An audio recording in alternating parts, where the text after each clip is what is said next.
WWT Raceway will join the Cup Series schedule in 2022. Dillon might be headed to GMS's Cup Series program in 2022, and Sheldon is officially going to RCR in 2022. What's going on, guys? It's Daniel, and welcome back to our video. We've got a ton of NASCAR stories discussed here today on the channel. Let's go just jump straight into those really quickly. We're going to start off with the Talladega truck race, as they have another title sponsor for that race. It was reported that their title sponsor is going to be called the Chevy Silverado 250. I believe Chevy Silverado has sponsored the Truck Series race at Talladega quite a few times, especially back when they brought the Truck Series to Talladega. They used to sponsor that event, so it's really cool to see the Chevy Silverado is going to step up to the plate and sponsor once again. Great to see that Chevy is going to be sponsoring more races here coming up. And now we're going to jump on to the next story of today's episode, as we're talking about Brett Griffin. As Brett Griffin is going to be spotting for Jeb Burton this weekend at the Bristol night race in the NASCAR Xfinity Series. Really cool to see that Brett Griffin is coming back. I know he's been very controversial on his podcast, but still, Brett Griffin is a very solid spotter, and I think he'll do a very solid job as a spotter this weekend. He may also, not to mention, help out Jeb Burton this week and run really well. Like I said, Brett Griffin was a very solid spotter, spotted for Clint Bowyer and got him to a couple victories in the Cup Series, not just when he drove for Michael Waltrip Racing, when he drove for Scott Motorsports, he had some success with him, even though the team wasn't really that great, and also when he helped Clint Bowyer over at Stu Ross Racing. So it's great to see that Brett Griffin is coming out of retirement. Maybe Brett Griffin in the future will jump up, maybe go for Kurt Busch in the future and go back full-time with 2311 Racing, but Brett Griffin in the past has said that he really doesn't want to do it full-time. He just wants to do it on a part-time basis, spotting. We'll have to wait and see what happens going forward, but it's awesome to see that Brett Griffin is going to be spotting for Jeb Burton this weekend at Bristol. And now we're going to jump on to the next story on today's episode, as we're talking about the RTA. As it was reported earlier today by Adam Stern that the RTA is about to invest in digital media marketing and networks, and they have made some pretty big executive moves as well. One of the big executive moves is that Colin Smith has been named the RTA Media President. I'm not overall a big fan of the RTA, but it is cool that they are getting into the digital marketing network and the digital media marketing network. I think a lot of people are going into those markets at the current moment. So I think this is really cool. I think Colin Marshall, Colin Marshall, can't remember exactly the guy's name, has been announced that he's also had a 3-year extension with the RTA as the executive director of the RTA. Like I said, the RTA has had some controversy, but I also believe that the RTA does run the Flow Racing account. So they do run that as well, if I remember correctly. So really excited about this for sure. Great to see in points that they're working on that, but it's also frustrating because, again, I'm not a big fan of the RTA, but they have made some big executive moves as well. And now we're going to jump on to the next story of today's episode, as we are talking about Colby Howard. As Colby Howard is going to be driving the number 9 for CR7 Motorsports once again this weekend at Bristol. Colby Howard already has driven the 9 car. He actually drove this past weekend at Darlington in that number 9 machine, but he crashed out in the event. Well, he basically spun out a little bit early in the event, but he bounced back to a 13th place finish. Colby Howard has driven a lot of Xfinity Series races here where it has not gone great, but he's making another Truck Series start later this year at Bristol. I'm very intrigued to see how he's going to do. I think he has a shot at potentially of getting a top 20 this weekend in this Truck Series event. We'll see what happens going forward. Hope he'll get a top 20. We've seen Grant Enfinger, when he's gotten his truck, he run in the top 10. So I think a top 20 for this 19 would also help him in the owner's points position, even though they're in a pretty good position, because like I said, Grant Enfinger has done overall a very solid job. So we'll have to wait and see what happens. Great to see that Colby Howard will be driving the 9 for CR7 Motorsports. And now we're going to jump on to the next story of today's episode, as we're talking about Dillon.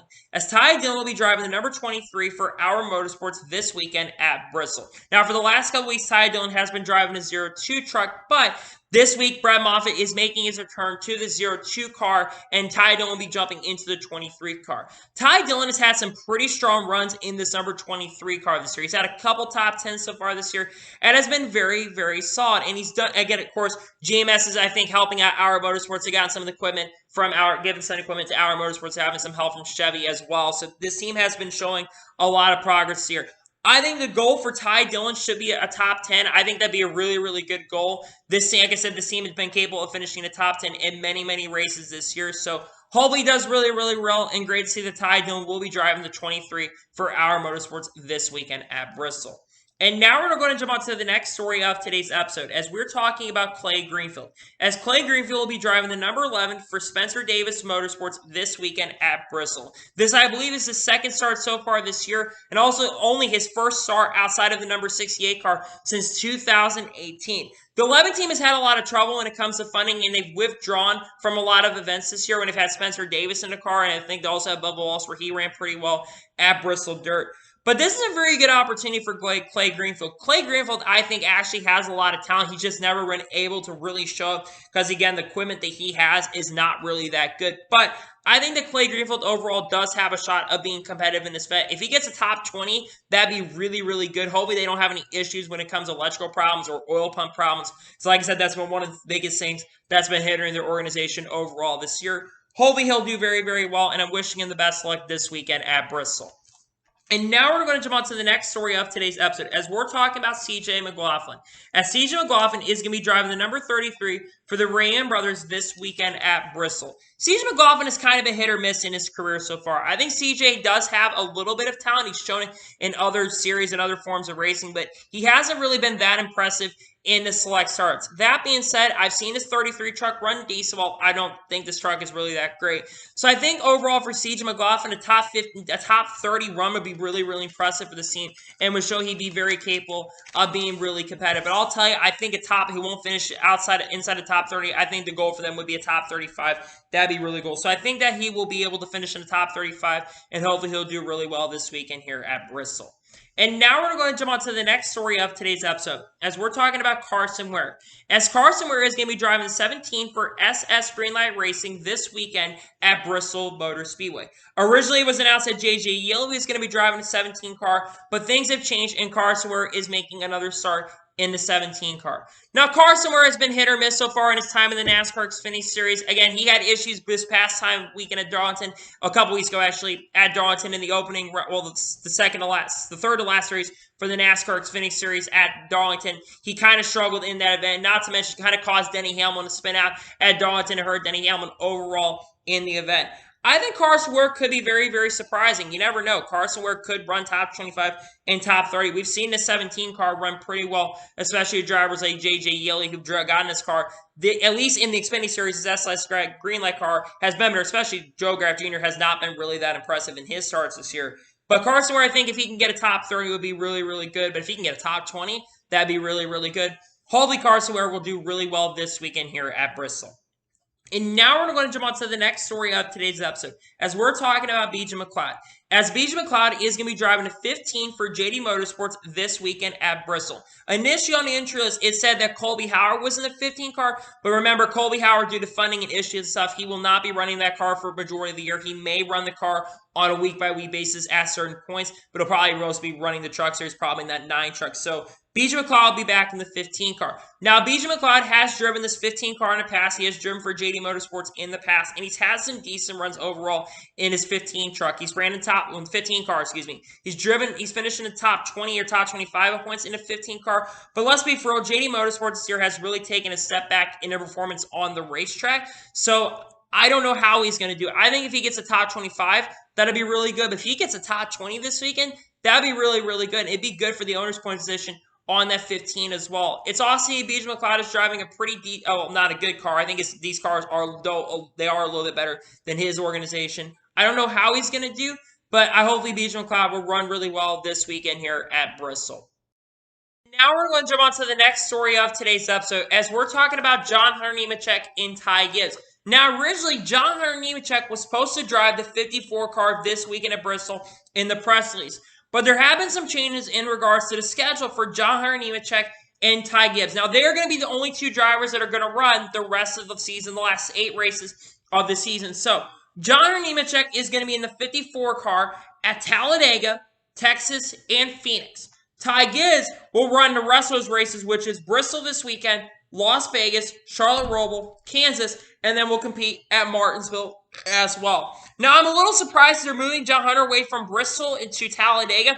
I'm a little surprised that they're not putting Ty Gibbs in the 54 car. I'm a little surprised about that because I don't think Ty Gibbs has ran a super speedway race, and I think it'd be really, really important for Ty to get a little bit of super speedway experience going into next year. Like I said, I don't think he's had any races on super speedway track, so I think it'd have been very important to put him in the 54 car instead of John Hunter Nemechek. Now, I think of the tracks available and look at the race that any of these guys wins, this 54 car has been really, really fast. And you look at John Hunter. I mean, John Hunter this past weekend drove the 26 car, and he was actually almost able to win the event. Finished, I believe, third, and I think he had fresh tires too, so he ran extremely well, and I kind of expected him to run really well, especially at that experience coming to that event where he competed in the truck race at that track. So I think that we'll see some good things. I think John Hunter will at least for sure win one of those races, and I think Ty Gibbs, who is driving those other races, he honestly could win any of them.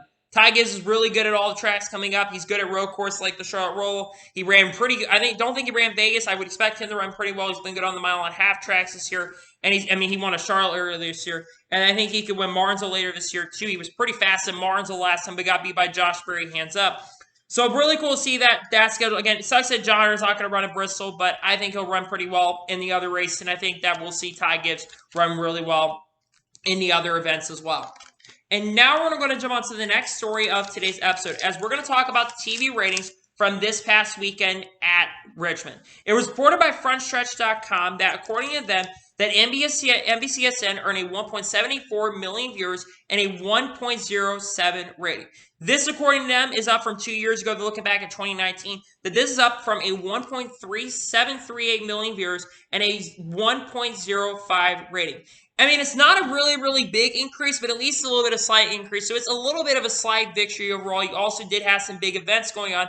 And even though the NFL had really not kicked off, you did have, I believe, some media day that was going on at the same time as well at this point on Saturday night. But it's really cool to see the Richmond TV ratings up. You also have to remember at the same time, too, that usually when a race happens on a Saturday night, and Richmond in Saturday night especially does not tend to do very well. You look at last year too, the ratings were not really that great last year either. There really wasn't a huge increase in ratings, and a lot of people are probably not watching the event. Some fans probably think, oh, this race is going to happen on Sunday. Little they know the race happened on Saturday. So in my opinion on that front, I'm not 100% surprised the ratings are a little bit, at least the good news is that the ratings are a little bit up from where they were last year. It does suck that they weren't up like majorly, but hey, any little increment, the better it can be. It will help the ratings at the end of the year. So hopefully when we go next week at Bristol on Saturday night, the ratings will be up. And again, remember, Richmond also does not tend to bring in a lot of viewership either as well. Richmond, it tends to be that this race tends to be one of the lowest watched. I would not be surprised if the Xfinity Series race got really, really close to these numbers. When Dale Jr. ran the race in 2018 at Richmond, the race almost got bigger viewership than that. I would expect the ratings for Xfinity had to be really close to that. So those are the ratings from Richmond this past weekend. And now we're going to jump on to the next story of today's episode, as we are talking about Justin Allgaier. As Justin Allgaier has been officially confirmed that he'll be returning to Junior Motorsports in 2022, driving number 7, with Brant being a major backing sponsor for him. This does not surprise me one bit at all for many, many reasons. Number one, Justin Allgaier has been extremely solid over the last couple years. Ever since he joined Junior Motorsports in 2016, he has been ultimately a championship contender. So far this year, Justin Allgaier, I believe, has scored 2 victories so far this year, both of those coming at Atlanta and Darlington. And he is a championship favorite to win the championship this year. And Junior Motorsports has been performing a lot better over the last 10 weeks. They've been one of the favorite teams coming into the latter portion of the season. On top of that, Justin Allgaier is, like I said, a very solid driver, and he brings a veteran presence to this team overall. Now, going into next year, what are my expectations for Justin Allgaier? I definitely think Justin Allgaier could win the championship next year. He could definitely be a championship contender. Now, he's going to have to be guys next year like his teammate Josh Berry, like his teammate Ty, like one of his people he raced a lot of times, like Ty Gibbs, among other drivers that he's going to have to beat. Another big question right now is what's going to happen with the rest of the Junior Motorsports lineup, because with Justin Allgaier being officially confirmed next year, here's the drivers they have confirmed. You got Noah Grayson's going to be driving the 9. You got Sam Mayer, who's confirmed. His number's not been confirmed for next year. We don't know if he's going to be taking over from Michael Annett next year, or if he's going to go to like the number 88 or even the number 3 if they can get that number. You've got Josh Berry, who's going to the 8 car next year, and now you have Justin Allgaier, who's driving the 7. So the big question right now is what's going to happen to Michael Annett next year? Because Michael Annett is the last driver on this team that could get confirmed. I think that there is a very good chance that Michael Annett will get reconfirmed to Junior Motorsports next year. But I think the big thing that could affect Michael Annett returning to the team long term is his injury that he's been dealing with. If he aggregates that injury long term, if he once again aggregates that injury, that could stem out for a long time. Now, he has been overall competing over the last few weeks and has been performing decent so far with the one team. He's been showing a little bit of speed. And I think he's 40 or 50 points. And if not for that injury, he'd probably be right now in the playoffs. And again, he's been hit or miss throughout this year. But also, like I said, he had that injury going for him.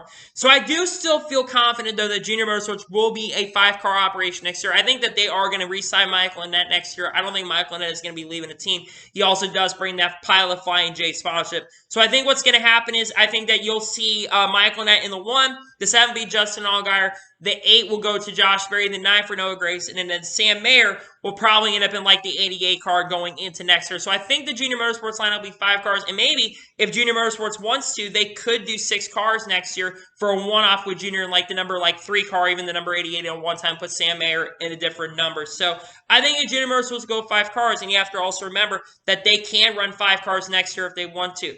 Really excited to see that Justin Allgaier is coming back. I think he absolutely deserves it. He's been very solid since jumping back down to the Xfinity Series. I think Justin Allgaier, once again next year, will be a championship contender going into 2022. Now we're going to jump on to the next story of today's episode as we are talking about Ty Dillon. Now, it was reported on the Door Bumper Clear podcast that Ty Dillon has a potential Cup Series ride for next year and that there is going to be a swap. He's going to go to a team, and a driver that is driving for this team is going to go to RCR. Now, we're going to talk about that specific driver that he's going to be going, but this would mean that he would go to their Cup Series program in 2022. I think the team that they are talking about is GMS Racing.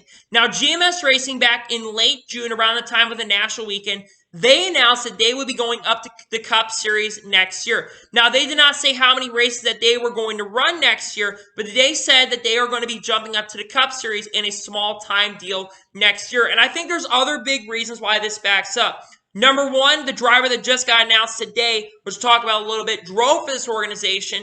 The other big reason is that Our Motorsports has loose ties to GMS Racing. Though they don't have major ties at a team, they do have loose ties to GMS Racing. And they used to be a team that also has affiliation, I believe, of RCR as well in the NASCAR Xfinity Series, if I'm not mistaken.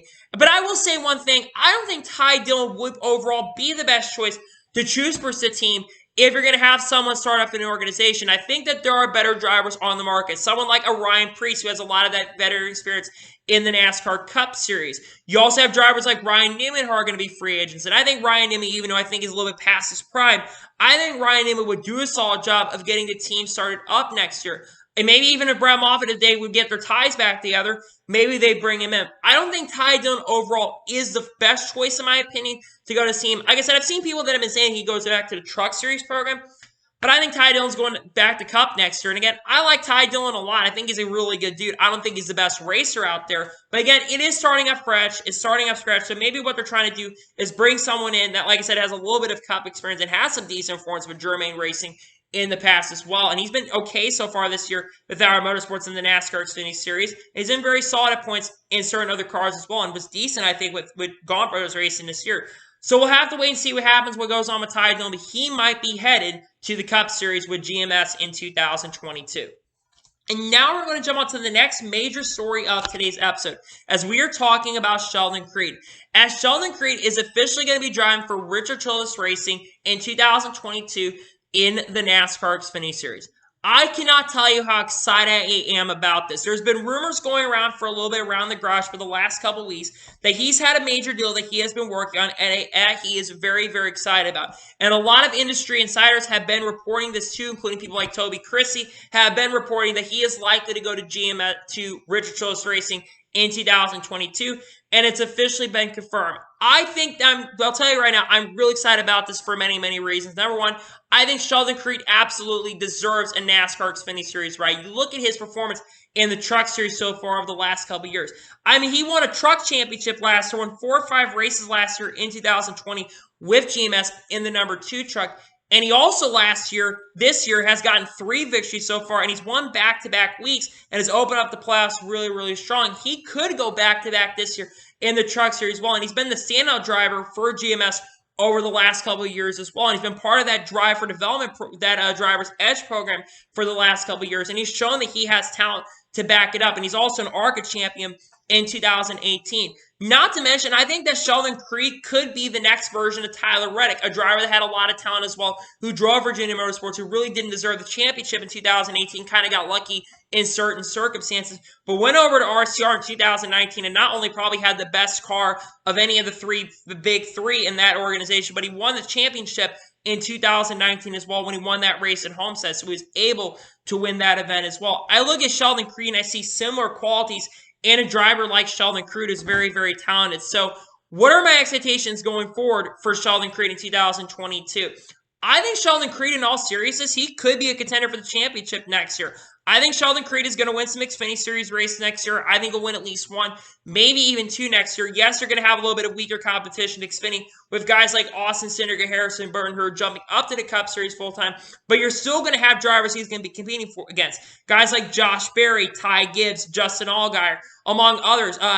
Maybe Zane Smith will be in there, AJ Allmendinger, who will be racing in that series as well. So he's going to have some competition next year. But I think he's up to the challenge, and I think he absolutely deserves this opportunity. And he's been wanting to jump up to the NASCAR Xfinity Series as well. So I'm really hoping he gets that opportunity.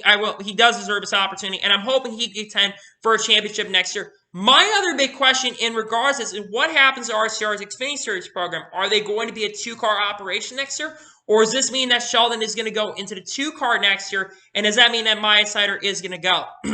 I think that they are going to expand to a two-car operation next year. I think that they may get the three-car back in some sort of way. I think that they're going to have two cars next year. And I think the big reason is because Maya Sider does bring a lot of funding to the table. Remember, he has funding from TaxSlayer and Louisiana Hot, so he pretty much funds him for the entire season. So I really think right now they're going to be a two-car operation going into 2022. Even though I will say I've been a little bit disappointed in Maya Sider this year. He's been really disappointing. Yes, he does have a win that did come at Homestead. But that being said, despite that win at Homestead, that's really his only top five this year. He's not been that impressive in that number two car. And you have to remember, that two car even last year was showing a lot of pace with guys like Kaz Grala and even Anthony Alfredo drove that car in 2020. So I hope that maybe with Sheldon coming on there, Maya can perform a lot better. And so I think Maya has talent, but he hasn't been really able to back it up this year. He's basically had one of the biggest fluke wins I think I've ever seen so far, considering the performance that he's had throughout the year. But hopefully what will happen here is this will help out Maya Sider going next year, and hopefully we'll see Sheldon Creed perform really well going into the 2022 season. And now we're going to jump on to the final major story of today's episode, as we are talking about Worldwide Technology Raceway. According to Adam Stern and St. Louis Post-Dispatch, it is expected and it's been confirmed that Worldwide Technology Raceway, known as Gateway, is officially headed to the Cup Series schedule in 2022. Now, the big thing to note is that the 2022 NASCAR Cup Series schedule is expected to be revealed tomorrow morning at 11 a.m. Eastern, according to Nathan Brown. That is expected to be revealed at 11 a.m. Eastern. There is going to be a big announcement, according to article St. Louis Post-Dispatch, that there is going to be an announcement happening at Ballpark Village in St. Louis. Let me talk about this for many, many reasons why I'm extremely excited about this. And there's really not a lot of negatives to this at all. The first major positive to this move is that you're going to have a new major market.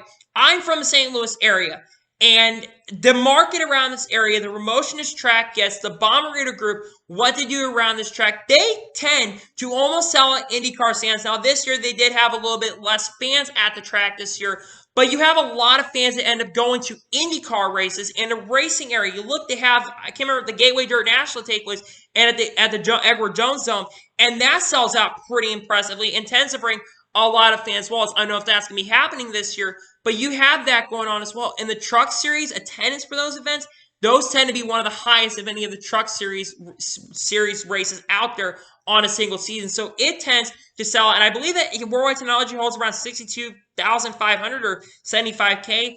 So that would be big. The second big reason is big for the economy of St. Louis. St. Louis at points has struggled this year, especially with COVID-19. They've had struggles at points here. This will help boost the economy overall, not just for over in the Madison area of Illinois, but also will help in South St. Louis, among other areas in that specific area as well. The other big thing that really benefits this is another new track, another new a new set, bigger horsepower track as well. That means they're going to get higher horsepower and lower downforce package as well. Now, we don't know how many horsepower door bumper clear says they're probably going to 650, which actually isn't too bad. But I think it will help the racing overall, and you'll be able to see the top guys go out there as well and perform overall. I've been I'll only talk personally here. I have been really wanting this for such a long time. The last time I went to a NASCAR race, guys, last time I went to was in 2010 at Gateway in the NASCAR Xfinity Series before they potentially were going to be able to shut it down. But Curtis Francois came in there and basically bought up the racetrack and saved the racetrack from going down. And we've had this racetrack because Dover Incorporated, which they've repaired their image. They were shutting down tracks like Memphis and Nashville got shut down. They gave it 2 races, but they shut that down. And they shut Gateway down in 2010. But they've been making huge moves. They got invested in worldwide technology. They have a big IndyCar race going on out there. And this is big for the St. Louis area, too. Like I said, just for me as a fan, I will tell you right now, I am going to attempt to make it out. My dad and I were talking last night, and we said we were going to try to make it out to the event next year. We're going to do our best to make it out to the event. But I've been wanting this since the last time I went to a NASCAR race. It's been 11 years, and I've been close to going to a couple of races over the last few years. But for me, being in a new market, being a fresh place, being on a track that races similar to a short track, being a track very similar to the length of Darlington, this is huge for the sport, and I'm really excited that Gateway is officially coming to the Cup Series schedule. Like I said, the schedule is expected to be released next year, and we'll find out about some other big things, probably about if the LA Coliseum is going to be on there or not, if Pocono lost one of their dates, among other schedule announcements that are expected to come next year. But I'm super excited that Worldwide Technology Raceway is officially headed to the Cup Series schedule in 2022.